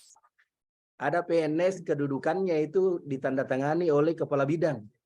Nah itu kami SK-kan se-Kabupaten Bone, termasuk di inspektorat itu Pak, kalau di Bone itu kedudukan para auditor itu di bawah Irban tapi SK-nya inspektur. Nah itu kami ubah semuanya ditandatangani oleh pejabat pembina kepegawaian. Jadi BKD yang paling sibuk ini untuk menentukan kedudukannya itu. Nah dari kedudukannya ini semuanya kalau sudah jelas maka sudah tertata rapi lagi dan sudah bisa diterapkan lagi di Permenpan nomor 6 pengelolaan kinerja. Karena akan berlanjut lagi untuk penentuan siapa atasan langsungnya ini. Jadi Permenpan nomor 7 sambungannya ke Permenpan nomor 6, akhirnya Kabid Kinerja di BKD itu bisa melakukan pemetaan untuk penandatanganan SKP-nya itu. Ya, saya kira itu Ibu Kaba, Ibu Widya yang dilakukan oleh pemerintah Kabupaten Bone, dan saat ini bagian organisasi dari OPD ke OPD untuk menjelaskan terkait dengan sistem kerja. Karena kami beranggapan bahwa kalau sistem kerja mau dijelaskan ini tidak boleh dilakukan atau dibahas per utusan dari perangkat daerah. Kalau Kabupaten Bone mengambil langkah sistem kerja harus dijelaskan satu paket. Mulai dari golongan 1A-nya sampai kepala dinasnya harus mendengarkan satu paket. Itu yang diambil oleh pemerintah Kabupaten Bone, Bu. Dan ini yang sementara kami lakukan dari OPD ke OPD untuk menjelaskan terkait dengan sistem kerja. Saya kira terima kasih. Assalamualaikum warahmatullahi wabarakatuh. Salam, terima kasih Pak Aba. Mungkin teman-teman yang lain Ada saya jawab dulu dari dari tadi. Selayar. Oh iya. Tunggu ada chat dari Selayar akan dijawab oleh Kabar. Ya, baik. Terima kasih Pak Kababone atas penjelasannya. Saya tidak tahu, mungkin Bone ini kabupaten pertama di Indonesia yang menerapkan sistem kerja. Mudah-mudahan. Iya. Ya, jadi terima kasih Bu Kabak, Ibu Wati. Ada slide di chat tadi dari Kabak Selayar yang mempertanyakan di Pemprov itu di Setda masih ada subbagian yang dipertahankan sebagai jabatan administrasi. Pertanyaannya, apakah ada permodelan baru? AMD, DY. Jadi saya sampaikan tidak ada permodelan baru, tetap kita pakai yang tanggal 27 Mei 2021 surat Menpan. Adapun untuk subak pada sekretariat daerah dan sekretariat DPRD yang dipertahankan, yaitu subbagian yang tugasnya merupakan tugas ketatausahaan. Dalam permodelan kan dikatakan bahwa subak TU di sekretariat daerah atau nama lain. Di sini ada subak rumah tangga ketatausahaan pimpinan, demikian juga di DPRD, sehingga tetap dipertahankan sebagai jabatan administrasi. Artinya pertimbangannya adalah karena kita mengikuti ketentuan bahwa yang dipertahankan di sekretariat daerah itu adalah subbagian tata usaha atau nama lain. Nah, subak rumah tangga, subak rumah TU pimpinan, itu merupakan urusan ketatausahaan.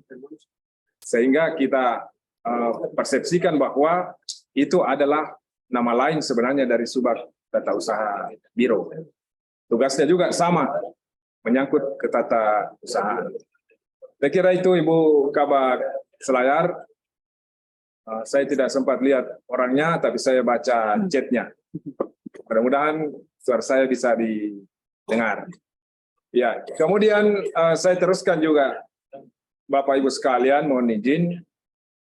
Memang sistem kerja ini kan tidak parsial OPD per OPD, sebagaimana disampaikan oleh Pak Kabak Bone.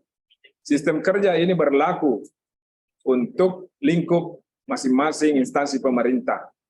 Misalnya pemerintah Provinsi Sulawesi Selatan itu sistem kerjanya diatur dalam satu regulasi. Bone juga begitu, ada Perkada dan kabupaten-kabupaten lain. Nah, yang memang perlu kita cermati nanti adalah adanya struktur organisasi yang variatif. Tentunya dengan struktur yang bervariasi itu dalam regulasi pelaksanaan sistem kerja harus terakomodir semua struktur yang seperti itu.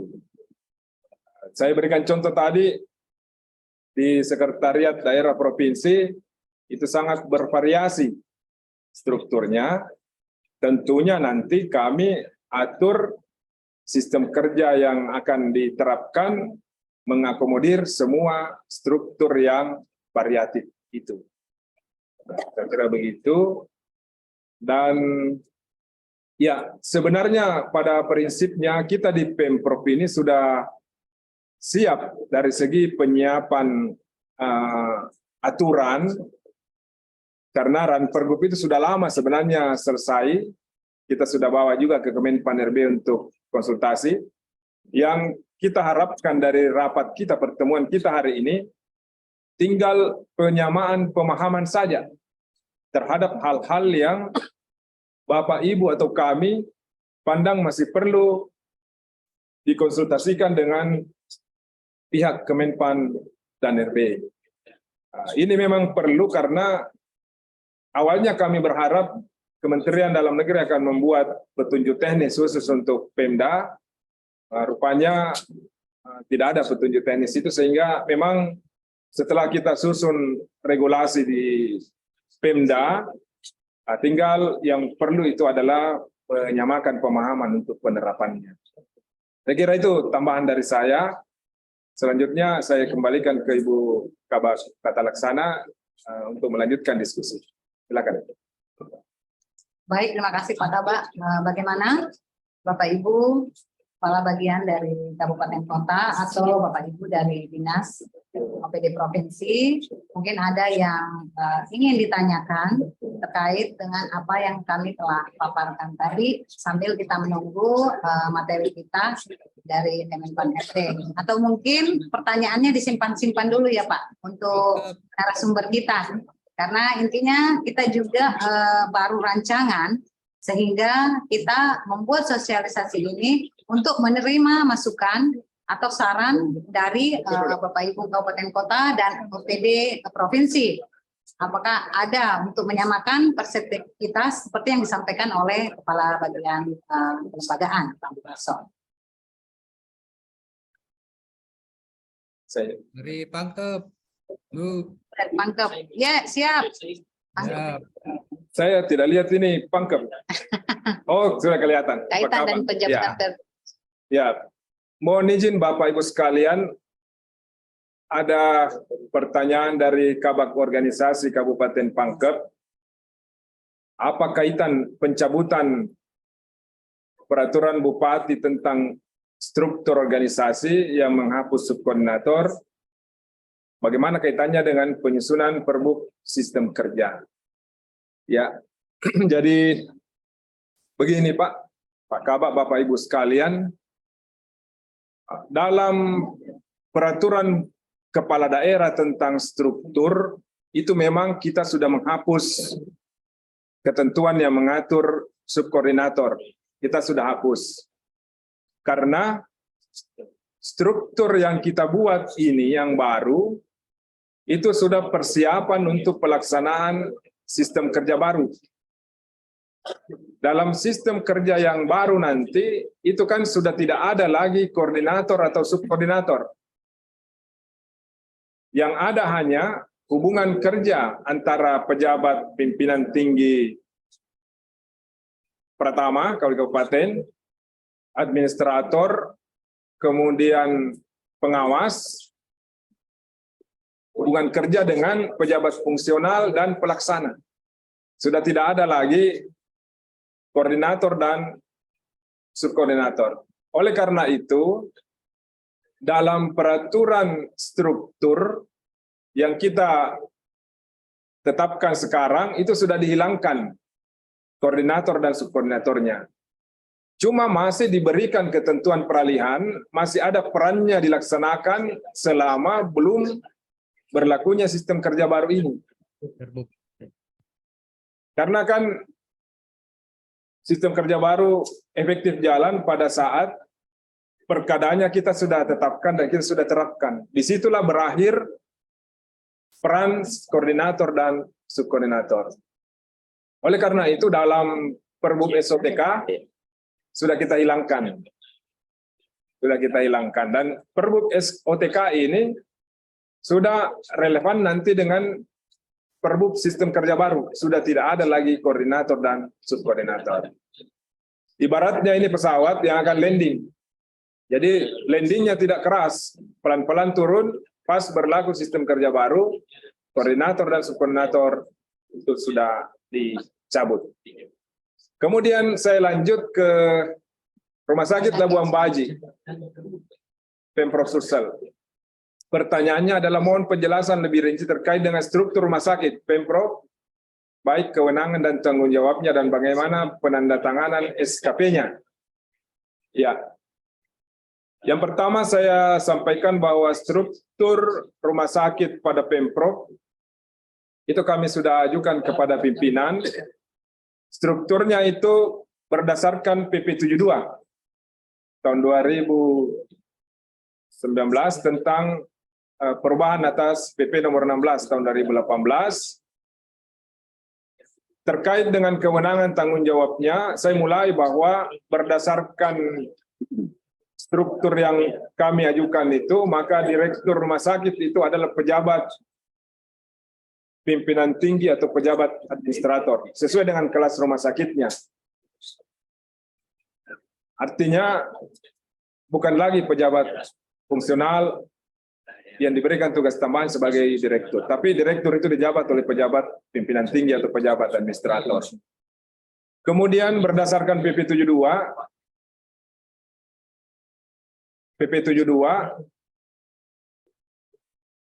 rumah sakit itu diberikan kewenangan otonomi dalam pengelolaan keuangan dan barang dan dalam pengelolaan kepegawaian.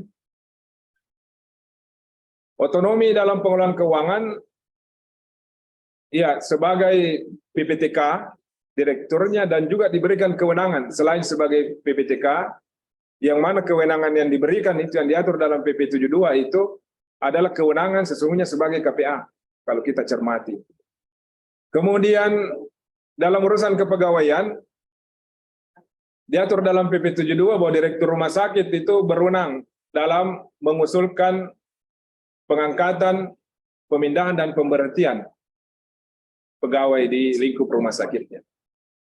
Nah, di sini bisa tergambar bahwa untuk pengelolaan kepegawaian itu menjadi otonomi rumah sakit. Walaupun dia sebagai unit pelaksana teknis di bawah Dinas Kesehatan, tetapi sesungguhnya dia adalah unit organisasi yang bersifat khusus, yang otonom dalam pengelolaan keuangan, barang, dan pengelolaan kepegawaian. Kemudian untuk penandatanganan SKP-nya, untuk ya sudah disinggung tadi Pak Kabak Bone bahwa sistem kerja ini tidak boleh lepas dari Permenpan nomor 6 tahun 2022 yang mengatur tentang SKP ini. Jadi SKP nanti ya penilaiannya itu dilakukan oleh atasan langsung. Atasan langsung dari setiap pejabat fungsional atau pelaksana di dalam lingkup unit organisasi, khususnya untuk rumah sakit Labuan Baji ini. Saya kira itu penjelasan Pak untuk Pak Direktur Rumah Sakit. Ada juga penjelasan ringkas sudah saya sampaikan melalui WA Pak Direktur. Saya kira demikian. Saya kembalikan kepada Ibu Kabak untuk melanjutkan diskusi. Baik, Bapak Ibu, masih ada yang akan ditanyakan? Pak Niki Lasso siap menjawab semuanya. Ini ada Pak, bagaimana dengan struktur organisasi dinas PMPTSP sesuai Permendagrinya menyebutkan koordinator jabatan fungsional, apakah itu juga dihilangkan dalam Perbuk tentang sistem kerja nantinya? Dari Selayar ya, dari Selayar. Silakan Pak. Iya, baik, dari Selayar. Ibu Kabak Selayar ini, ya, vokalnya besar. Cuma ini tidak bersuara, dia chat Orangnya terus. besar. Ya, baik, Bapak Ibu sekalian, mohon izin terkait dengan struktur Dinas Penanaman Modal dan Pelayanan Terpadu Satu Pintu. Untuk struktur DPMPTSP ini memang ada Permendagri yang khusus mengatur struktur dan tugas, yaitu Permendagri nomor 25 tahun 2021. Di situ tegas diatur bahwa struktur itu terdiri dari kepala dinas, kemudian ada sekretaris, di bawah sekretaris ada subak umum, kemudian di bawah kepala dinas sudah tidak ada lagi kepala bidang. Yang ada hanyalah dua kotak, yaitu kotak untuk koordinator bidang penanaman modal, yang kedua adalah koordinator untuk bidang perizinan. Nah, kami di Pemprov telah mengusulkan kepada pimpinan untuk mengikuti ketentuan ini karena masa waktu limitnya sudah dilewati. Jadi kami sudah usul struktur berdasarkan Permendagri 25 ini dengan catatan koordinator dalam hal ini bukan koordinator dalam arti hasil penyetaraan jabatan. Dia adalah koordinator yang ditunjuk oleh kumpulan pejabat fungsional yang ada di kelompok itu untuk mengordinasikan pelaksanaan tugas dan fungsi di dua kotak yang saya sudah sebutkan. Jadi saya ulangi, tetap ada koordinator, tetapi bukan dalam makna koordinator sebagai hasil penyetaraan dari eselon 3 yang telah dilaksanakan. Karena penyetaraan itu sesungguhnya kan sudah berakhir tahun 2021 dan diperpanjang 2022 sampai dengan Desember kemarin. Perpanjangannya itu bukan untuk mengubah struktur lagi, tetapi untuk penyesuaian saja terhadap pejabat yang dialihkan tapi belum sesuai dengan kualifikasinya dan fungsinya. Jadi koordinator ada dua di situ di bawah Kepala Dinas PTSP, koordinator bidang penanaman modal, artinya dari kumpulan jabatan fungsional yang ada di bidang di kelompok penanaman modal akan ditunjuk satu sebagai koordinatornya. Demikian juga untuk di bidang perizinan akan ada satu koordinator yang akan mengordinir kelompok tugas di bawah bidang perizinan. Dalam kaitan dengan dihilangkan dalam Perbuk sistem kerja, tetap dalam sistem kerja nanti akan mengakomodir struktur DPMPTSP sesuai Permendagri 25 itu. Artinya, kepala dinas membawahi jabatan fungsional dan pelaksana, kemudian juga ada sekretaris dan ada subak TU, subak umum di bawah sekretaris. Kemudian saya kira itu untuk Ibu Kabak Selayar. Bagaimana? Mungkin sebelum kita lanjut ke bagian organisasi pangkep dan gua, di tengah di sini Pak, Kabak ada kepala bagian organisasi tentara dengan kepala bagian organisasi baru dan Pak Asisten Kabupaten Baru. Mungkin ada Bapak yang ditanyakan langsung secara langsung. Oh ya, siap. Jadi kita lanjut ke bagian organisasi pangkep. Ya. Jelas. Ya, jadi kalau sesuai yang saya amati selama ini, kalau kita berbicara struktur organisasi, tidak pernah habis pertanyaan. Pasti akan banyak pertanyaan kalau berbicara tentang struktur. Seperti sekarang, Ya, sudah ada beberapa yang ditanyakan. Saya lanjut ke Pak Kabak Pangkep. Apakah bisa seiring penyusunan Perbub Sistem Kerja dan penyusunan Perbub SOTK? Ya, harus seiring Pak Kabak, tapi harus SOTK dulu, baru dibuat sistem kerjanya. Kenapa demikian? Kita baca dalam regulasi selama ini dalam penyederhanaan birokrasi, tahapannya ada 3. Yang pertama sebenarnya adalah penyederhanaan struktur dulu. Dilanjutkan dengan penyetaran jabatan. Kemudian yang ketiga adalah penyesuaian sistem kerja. Penyederhanaan struktur sebenarnya kita telah lakukan di akhir 2021, tetapi waktu itu masih ada koordinator di provinsi dan subkoordinator yang kita atur dalam Perbub SOTK. Itulah yang kita mau tata kembali dulu nih sebelum masuk ke Perbub tentang sistem kerja. Artinya dalam Perbub baru nanti ini sudah tidak ada lagi diatur koordinator dan subkoordinator. Ya, walaupun dalam masa peralihan kita masih atur bahwa tetap melaksanakan perannya sampai dengan efektif berlakunya sistem kerja yang baru. Saya kira begitu Pak, saya ulang lagi Perbub SOTK dulu, lalu Perbub tentang sistem kerja. Itu gua. Kemudian GOA, Pak Taufik. Ada selintas saya lihat tadi, Pak Kabak GOA. Ada. Ya, dalam PP 12 tahun 2019 tentang pengelolaan keuangan daerah, eselon 3 Kabid dan Kabid otomatis menjadi PPTK. Dalam SK penugasan sebagai koordinator, apakah ini masih relevan dengan pemberlakuan sistem kerja baru yang mengedepankan pendekatan fungsi dalam pengorganisasian kegiatan? Ya, ini Pak Kabak GOA ini dulu di organisasi. Lama, kalau bisa dibilang veteran-veteran juga. Masuk ke Bapeda, kembali lagi ke organisasi. Ya, jadi ini sebenarnya pertanyaan terkait dengan perencanaan keuangan dan dalam kaitan dengan kelembagaan. Ya, dalam PP 12 tahun 2019 tentang pengelolaan keuangan daerah, itu diatur antara lain bahwa PPTK itu ditetapkan dari pejabat yang setingkat di bawah KPA atau PA. Tingkat di bawah. Nah, itu yang jalan selama ini. Nah, relevansinya dengan perubahan sistem kerja yang akan datang dan struktur yang berubah, apakah masih relevan pemberlakuan sistem kerja baru yang mengedepankan pendekatan fungsi dalam pengorganisasian kegiatan?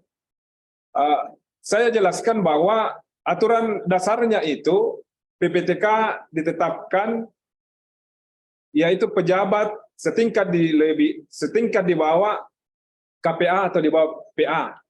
Nah, itulah Kabid misalnya.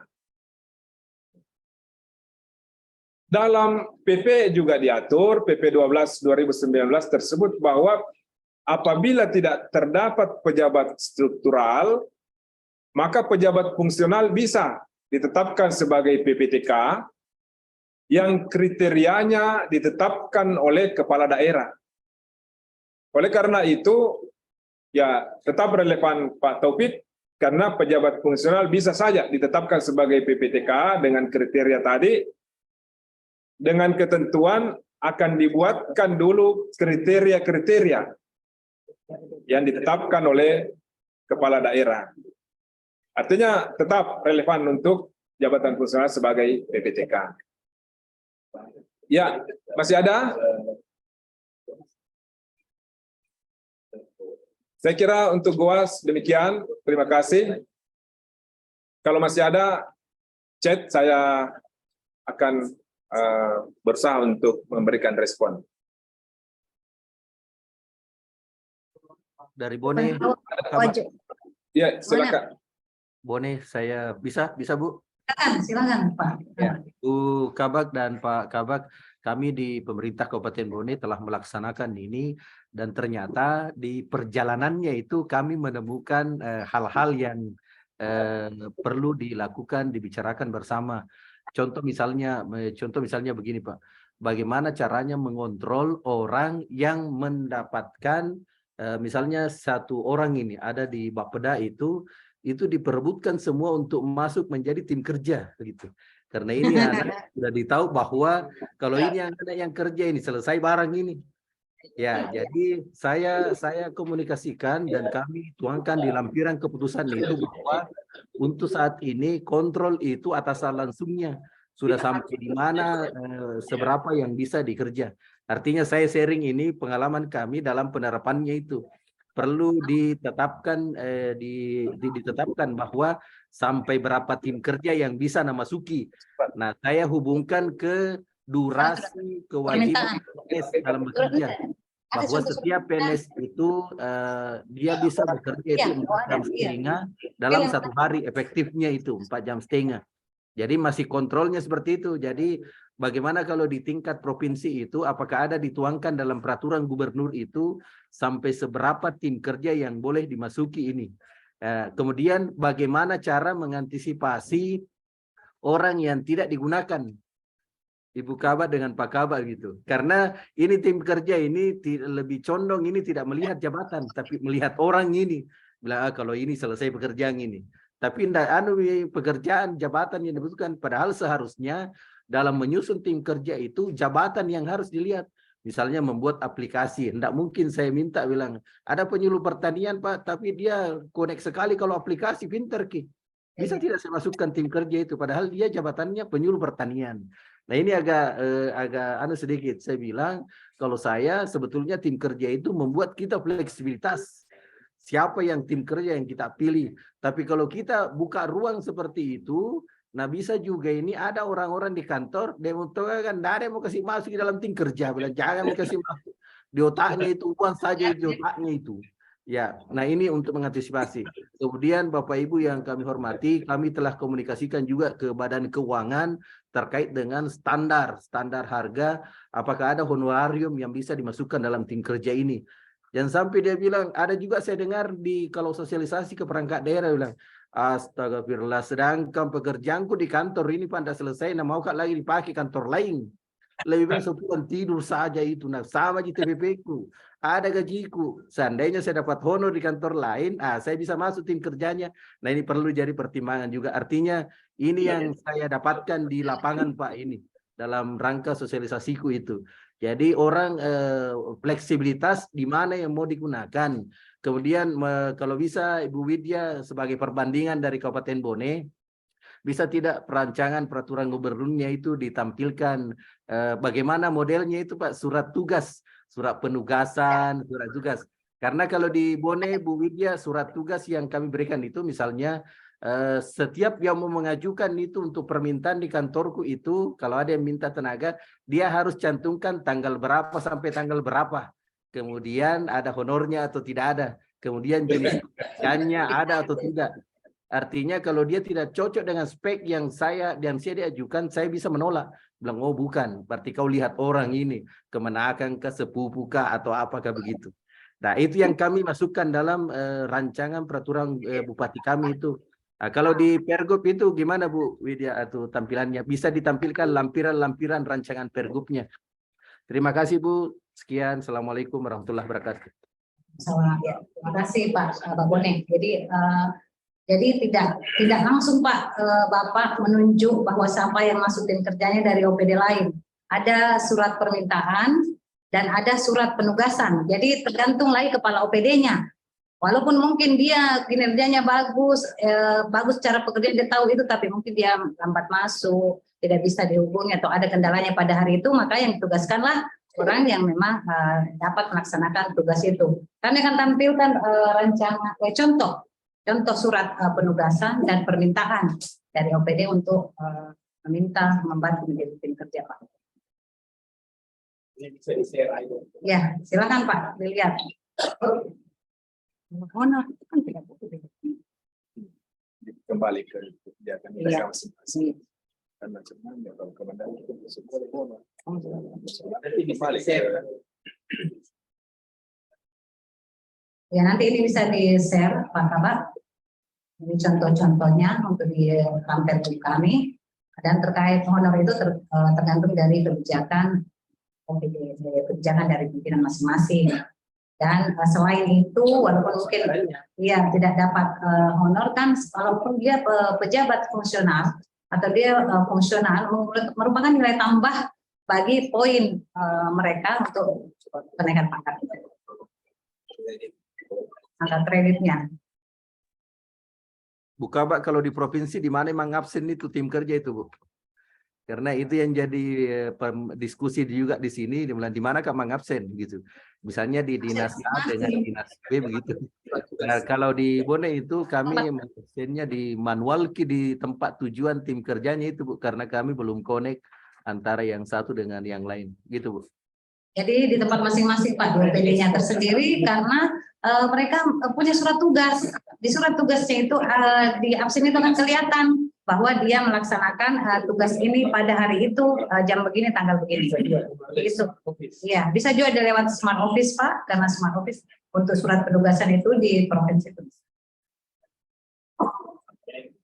Jadi ini Bapak silakan nanti di-share ya contoh-contohnya. Dan itu rancangan Pergub untuk di provinsi.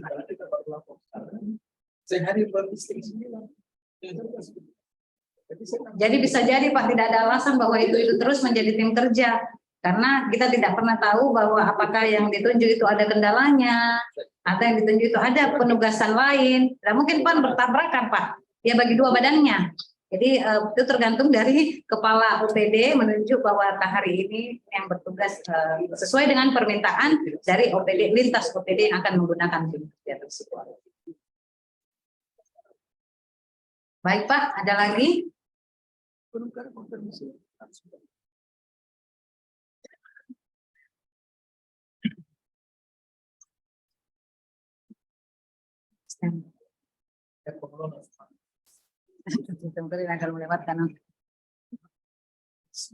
Kabak, kalau di provinsi izin, kalau Bu Kabak misalnya dinas A dengan dinas B, dinas A ini di peraturan gubernurnya itu diatur tidak di situ bahwa kalau saya meminta misalnya organisasi, saya minta satu orang dari Bapeda, di pergubnya itu diatur tidak.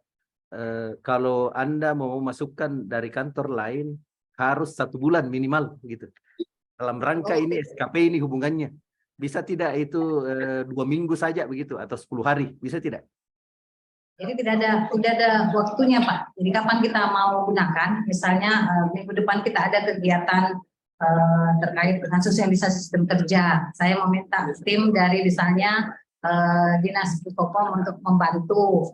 Nah, saya bersurat bisa 2 hari, 3 hari sebelumnya bahwa untuk pelaksanaan kegiatan atau program kegiatan ini saya membutuhkan tenaga dari Kominfo, nama dan sebagainya, atau tidak menyebutkan nama tapi akan ditunjuk oleh kepala OPD-nya. Tentunya kepala OPD-nya atau pimpinannya akan tahu bahwa apa yang kita minta, OPD lain minta, ini ahlinya di sini, oh dia mampu melakukan ini yang saya tunjuk karena dia bisa melaksanakan itu. Kecuali kalau ada tugas lain sehingga dia mungkin menunjuk staf yang lain yang juga mampu melaksanakan tugas sesuai yang kita inginkan. Jadi tidak ada jangka waktunya Pak. Bilang harus sebulan setelah ini, tidak ada. Karena kadang ada kegiatan yang aksidental tanpa perencanaan tiba-tiba yang harus dilaksanakan. Apalagi di bagian organisasi seperti yang Bapak tahu, tiba-tiba ada yang harus kita laksanakan dan tidak ada di program. Istilahnya orang bilang di organisasi itu banyak kerjanya, tidak ada anggarannya biasa. Kan Pak, Kabak biasa, Bapak Ibu Kabak pasti tahu tentang itu. Apakah diatur dalam peraturan gubernur itu, Bu? Misalnya bagian organisasi.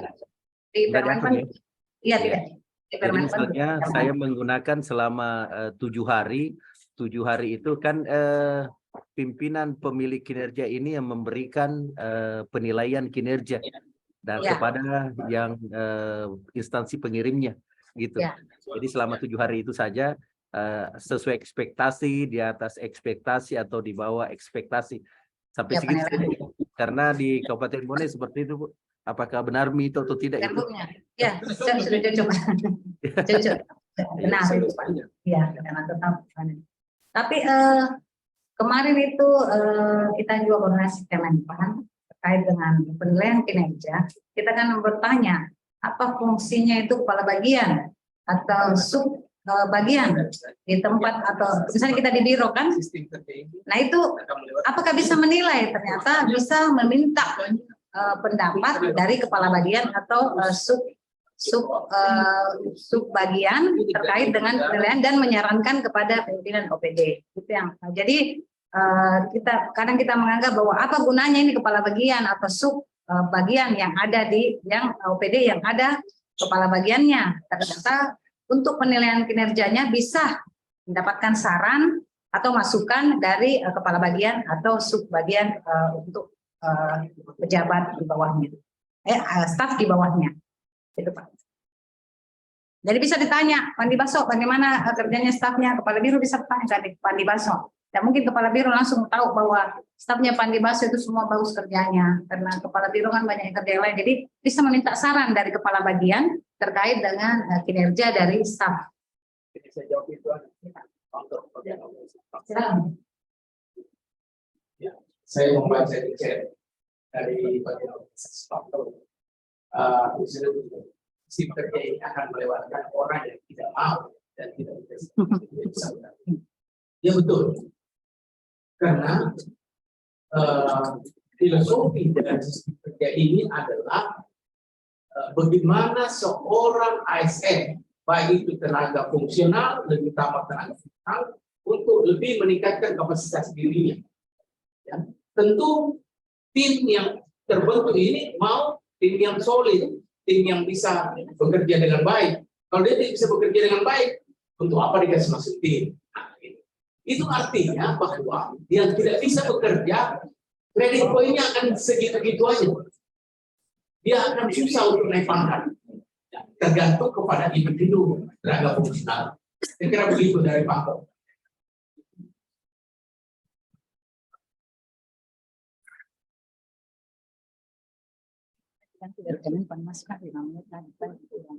Ya baik. Terima kasih Pak Asisten atas penjelasan. Kemudian ada saya baca di chat juga dari bagian organisasi Wajo, mohon dikomunikasikan dengan Biro Hukum agar diprioritaskan Ranperbub SOTK Kabupaten Kota. Ya, baik, terima kasih. Kami menindaklanjuti ini sarannya.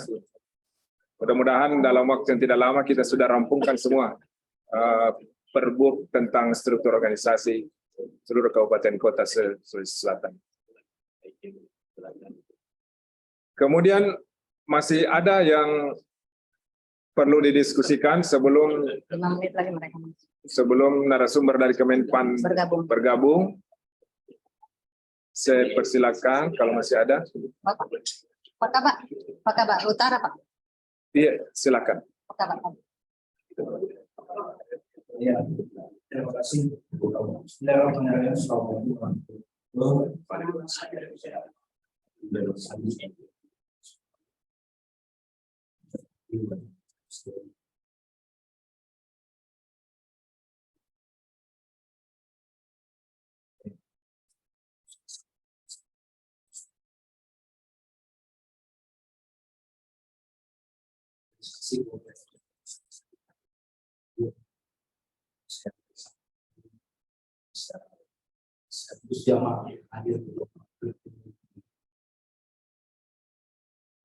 Pak Kabar, Ibu Kabar yang terhormat, alhamdulillah hari ini kita ikutkan yang kami nantikan.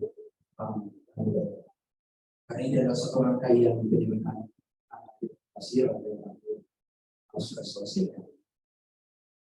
Yang pertama, saya ingin bertanya dan menyampaikan bahwa sebelum kita masuk ke tahapan sudah sistem, terlebih dahulu kita memperbaiki struktur organisasi tersebut. Dan kemarin SOP kita itu masih seperti itu.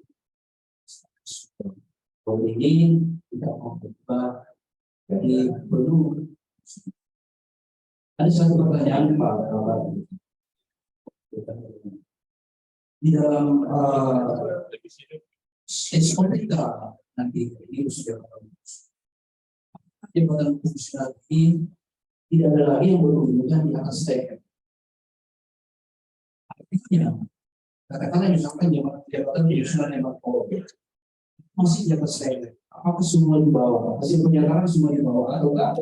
Jabatan penyusunan kembang bawah seperti dulu dan lain-lain itu masih di atas step atau semua di bawah? Dan hasil penyataan itu dari seluruh ke bawah satu kotak dengan jabatan penyusunan. Yang kedua, terkait dengan sistem kerja, karena ini bagaimana kita membaca kemudian menerima hasil sosialisasi. Implementasi di dalam peraturan bupati ini kalau setiap daerah menyusun, ada kekhawatiran kita akan terjadi perbedaan.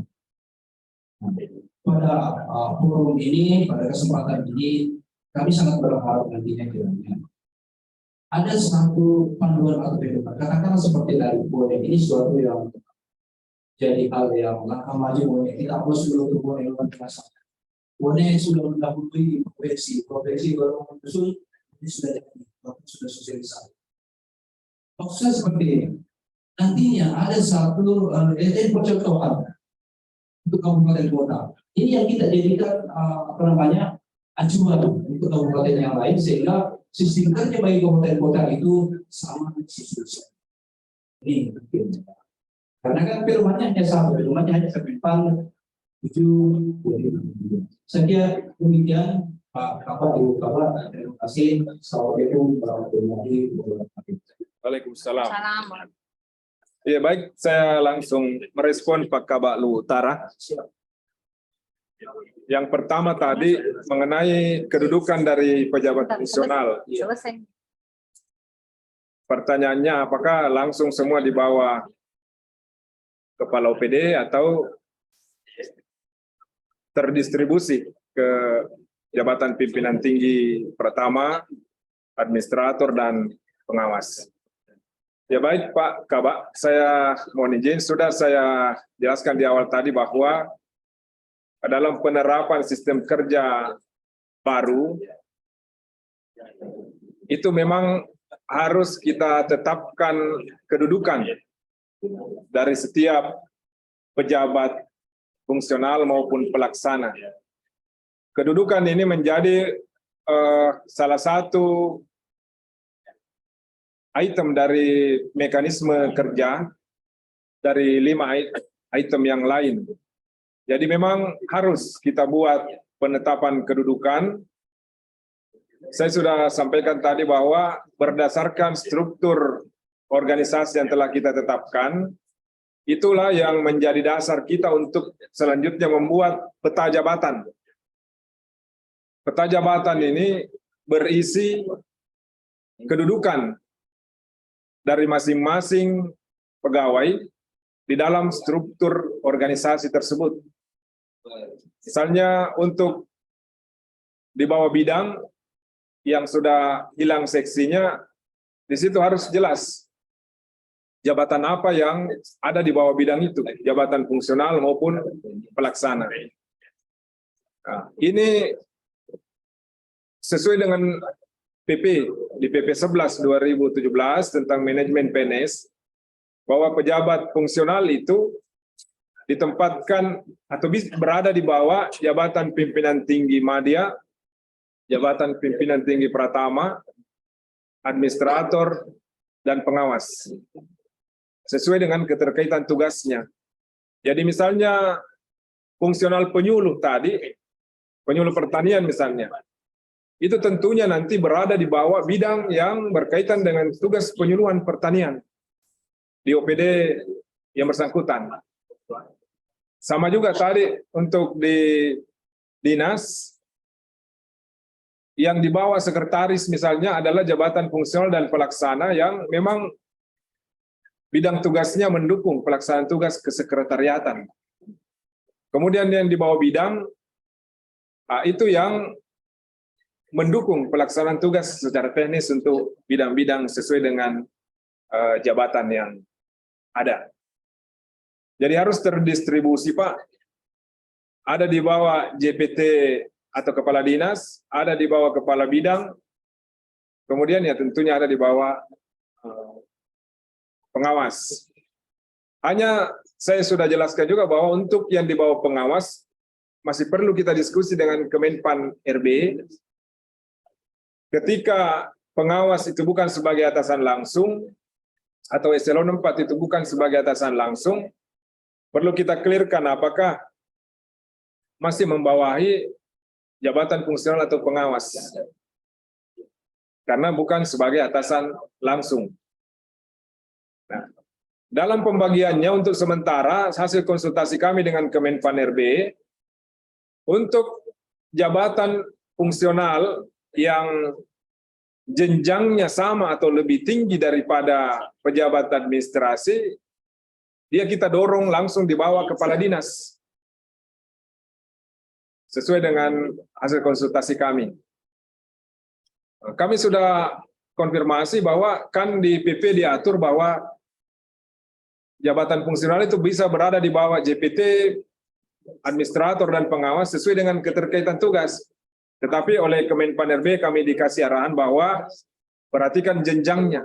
Jangan sampai pejabat fungsional itu lebih tinggi jenjangnya daripada pejabat yang membawahinya. Di peta jabatan. Iya. Nah, untuk penugasannya nanti, yaitu tadi di sistem kerja kan tidak dibatasi lagi oleh wadah-wadah struktur bidang dan selanjutnya. Hanya akan berdasarkan penugasan dari atasan langsung atau pejabat pemilik kinerja. Saya kira itu untuk struktur. Kemudian yang kedua terkait dengan sistem kerja. Ya, Ibu Kabak Tata Laksana ini sudah selalu mau share ini Pergub. Tetapi kan pertimbangannya bahwa ketika belum matang ini, belum kami anggap bahwa ini adalah rancangan atau regulasi yang sudah jadi, berpikir dulu untuk share. Biarlah dimatangkan dulu, diselesaikan dulu baru kita share untuk menjadi bahan referensi untuk para teman-teman di kabupaten kota. Saya kira itu Pak Kabak. Seperti biasa memang di biro organisasi kan ketika kita menyusun sebuah regulasi, pada akhirnya kita pasti insya Allah akan share ke kabupaten kota sebagai referensi. Mungkin ada tambahan dari Ibu Kabak. Itu tadi Pak, sudah. Jadi sehingga kita laksanakan ini sosialisasi untuk kita menyatukan persepsi kita. Nanti kita apa yang kita dapatkan dari semua ini kita mungkin bisa apalagi yang direncanakan dari tersebut. Kita akan lanjut Pak dengan dari Kemenpan sudah ingin bergabung dengan kita. Saat ini dari narasumber kita dari Kemenpan akan bergabung memberikan materinya bersama. Silakan Bapak Ibu mendengarkan dengan sama dan memberikan dan melakukan tanya jawab nanti. Tentunya ini merupakan hasil, nantinya hasil ini akan kami menjadikan evaluasi kami dalam rancangan Pergub kita.